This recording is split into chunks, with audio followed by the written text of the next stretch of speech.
Hi friends, this is Sarah from Crafting and Relaxing. Welcome and thank you for joining me. Today I'm going to share these two journals with you, and what I did was this is part of my No Paper Left Behind for March, and I'll have separate No Paper Left Behind videos, but I just wanted to keep this one at a reasonable length because I think this is going to take a while. I've never done a video like this. We're using Perry and Peach from DCWV. This was in my stash. When I pick my No Paper Left Behind papers, they're not usually brand new, so I probably got this last spring, maybe at Joann or something. I'm not sure. I'm sure it was in a haul video. Okay, so what I'm going to do is I'm going to walk you through these two journals, and I have them laid side by side. This one is a much more clean style, and this one is junky. Now, if I was redoing this and had been thinking, I would have torn the edge of this Create a Little Magic right here, or inked it up or roughed it up. But, you know, I guess I wasn't thinking about that. So then the covers would look a lot different. And you'll notice this cover has junky stitching on it, and it has the strings on the outside. This one doesn't have the actual tie on the outside, it just has the stitch, and it doesn't have any sewing. So what I want to show you here is two projects made with the same paper pad and different ways to do them. So it's about journal making and the different styles. It's less about the paper packs, the paper pack itself. I did use different covers, and in our group we differ on what you should do to your cover, leave it plain, add stuff. So this was up for debate at the beach. And then I also have another journal with this, and I'll show that to you probably in a different video because it's going to be long. Okay, so let's get moving. So on the inside, on the clean version, I'm going to lay them like side by side, and I hope we're zoomed in enough for you. Let's try a little more maybe. There we go. So on the clean side, it's a cut edge, it's glued down, and nothing is rounded or inked. This one is much faster to make, so if you were trying to produce for Etsy or a craft fair, it's also a style that some people prefer. This one I have rounded the corners, which isn't necessarily a style of a junk journal or more vintage look, but I just had fun doing it. I've rounded the corner. I have a torn tab that I've stapled on with my tiny attacher. You could also use any stapler or sew it on with your sewing machine. I've also inked the edges, torn and inked the edges, and I think one of these is this one's a pocket, this one's not. That's not a style thing, that's just a thinking of it as I go. So there's just more of a messy look here, and then because that's a pocket, you could layer even more stuff into this one. Then this was a junk journal, but I was at the beach and I had forgotten anything pretty much that would be junk journal-ish. The tub of stuff that I have, any of my papers. So Andrea and I went through what we had and kind of tried to junk it up a little.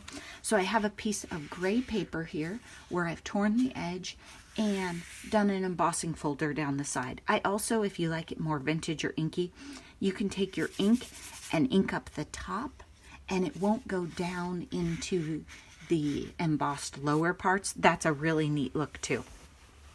I could probably do it on camera, but I might mess it up. Something like this or ink blenders work really well for that.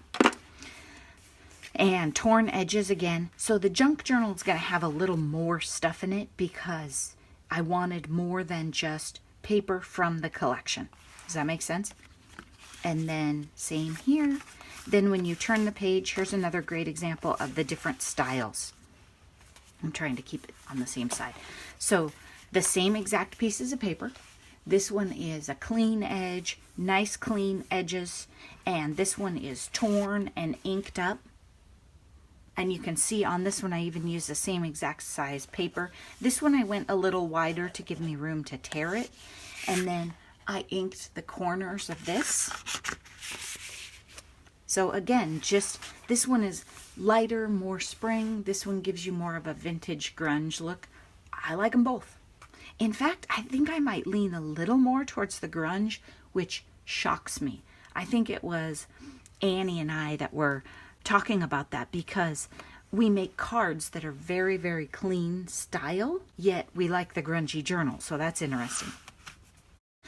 Then just a plain page. I like to leave the plain pages so that the recipient could either add stuff, with different papers if you want to grunge it up more, or put photos, or put, you can make like your goals list for the year and turn this into your goals journal like I have with my goals journal.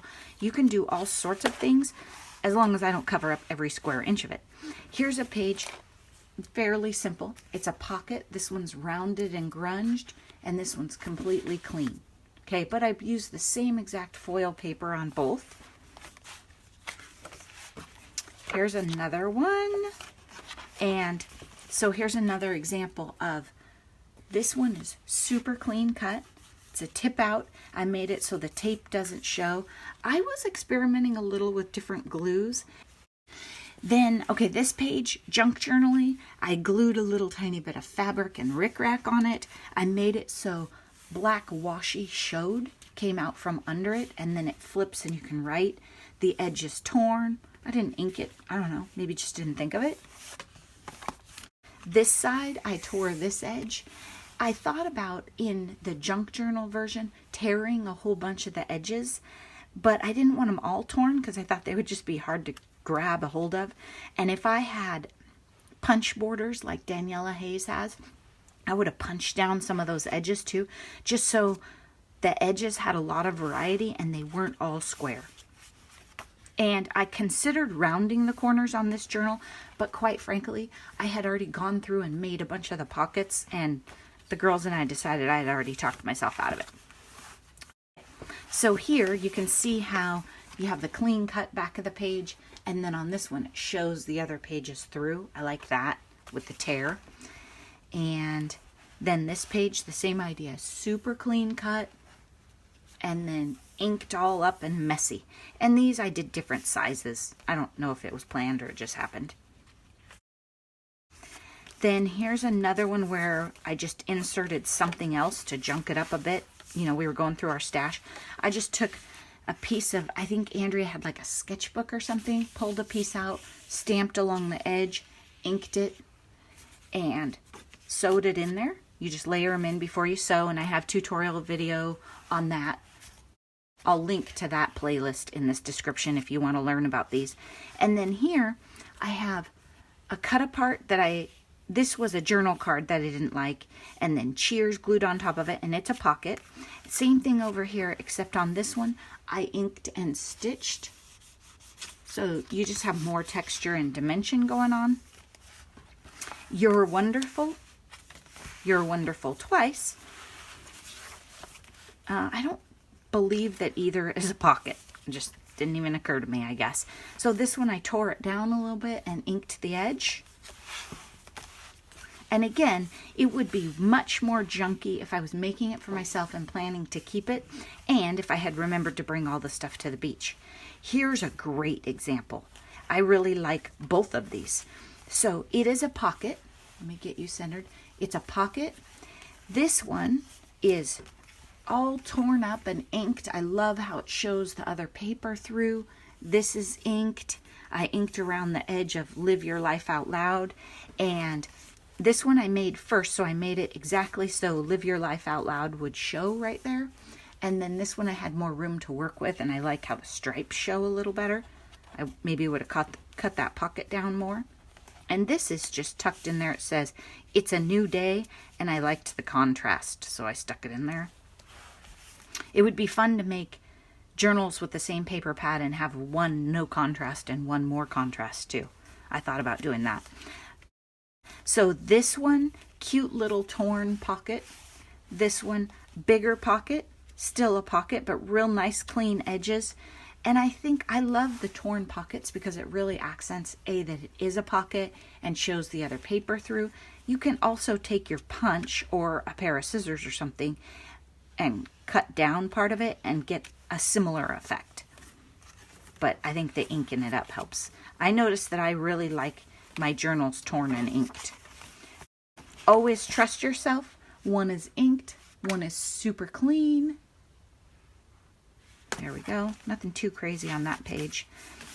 Then This page is Hello Beautiful, and it has a pocket right here and some paper to write on the back with a horizontal stripe. You know, I do better if I have lines.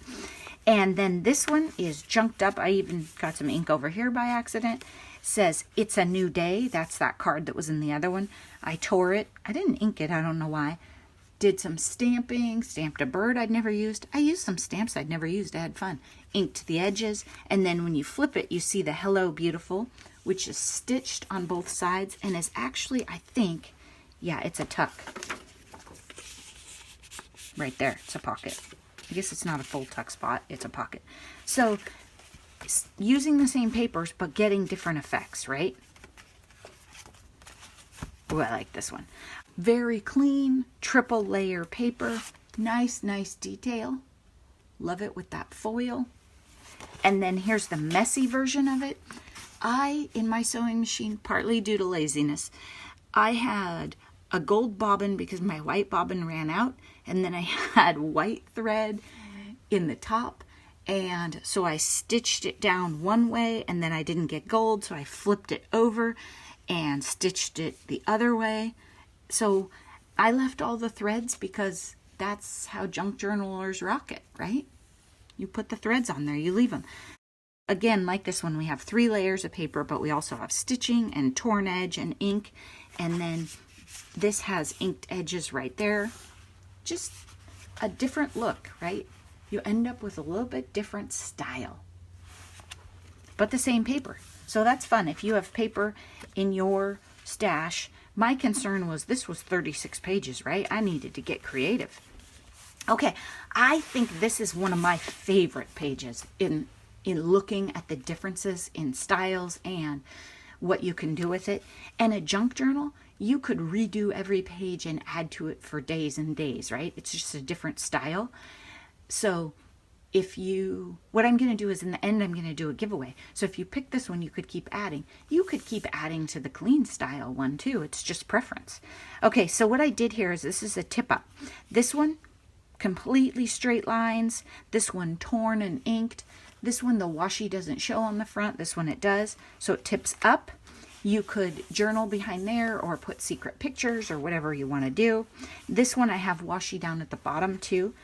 Help it give that messy look. Then it also goes out and I have washi behind it.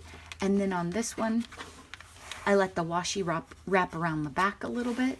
But I just love this page as far as showing the difference in the 2 styles and how this one turned out. I'm really happy with that one.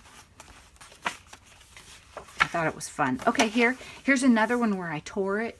And so the page before shows a little. And then when you flip it, this one shows.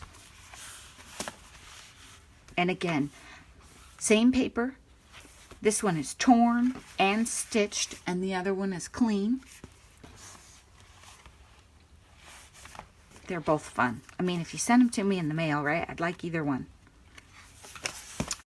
Dream Bigger. It's a tuck spot on both of them. This one I tore the edge one side and inked it, and it just gives it a little bit more contrast against that page. And the other thing I do lots of times when I tear the edges is I take my marker or pen or just my fingers or my scissors or something and kind of rough it up.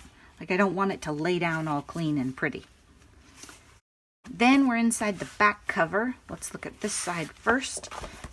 The only difference here is I inked it. I'm not even sure if you can see it. This one has an inked edge pretty light and this one is just clean. And here I've done the same thing. So this is the other half of that page, right? And I tore around the edge of one and put love this. And then you have the embossing folder, the back of it showing right here. And then you flip it and the front shows, and I left that. These are clean cut edges, but it's essentially the same pocket. I mean, not the same measurements because when you're tearing, you sort of get what you get. And then I inked the edges on this one. And this one, I put some fabric. You know, Katie was quilting up a storm next to me. And some staples in there. And you can just see torn edges, touch of ink, different style. So I hope this was interesting to you. Let me show you up close the cover. I kind of took my scissors and roughed up the edges and stitched around, and I didn't trim the threads on this. Because these strings hang out, I would imagine beads or jewels on them also, and they can be cut down if that's too long. By leaving the strings on the outside, it's another opportunity to fancy it up. So I hope that gave you some good ideas. Check back in a different video because there's going to be a giveaway.